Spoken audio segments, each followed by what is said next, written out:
You have the 4K camera, you have the trendy transitions, you even have the expensive music license. So why is your audience clicking away after 6 seconds? It is because you are a decorator, not an architect.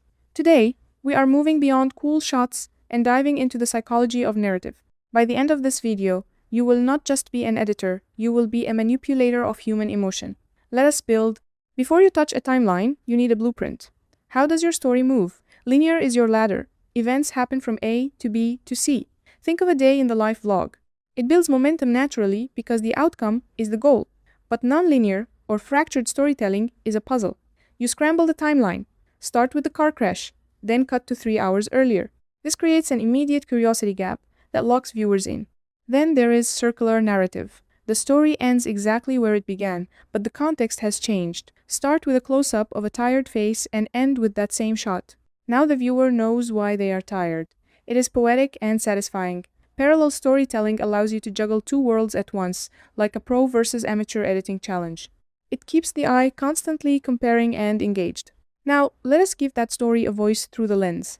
A wide shot isn't just a view, it is isolation or context. A close-up is where empathy lives. When you want the viewer to feel a character's fear, get so close you can see their pupils dilate. Use angles to establish power. A low angle makes a subject look heroic. A high angle makes them look vulnerable. And if the story feels wrong, use a Dutch tilt. Tilt that camera 15 degrees and let the viewer feel the instability. Composition and color are your subconscious triggers.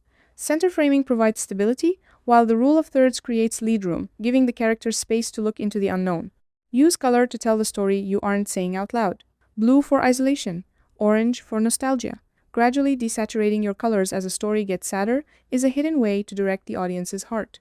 Visuals are the body, but sound is the soul. Diegetic sound is the coffee machine in the scene that grounds us in reality. Non-diegetic is the epic score that tells us how to feel about that reality. Master the J cut and the L cut. Let the audience hear the next scene before they see it. It creates a subconscious itch that only the next clip can scratch. And remember, silence is often louder than an epic score. Finally, use the editor's scalpel with purpose. Stop using glitch effects just because they look cool. Use a smash cut to shock the system, moving from a loud party to a dead silent library. Use a match cut to link ideas, like moving from a circular coffee cup to a circular car wheel. Use kinetic typography that moves with the rhythm of your speech, so the text emphasizes the point without distracting from the art. Most people watch a video and forget it, but you just learned the secret geometry behind why some videos go viral while others die in the algorithm. If you want to stop making videos and start crafting experiences, hit subscribe.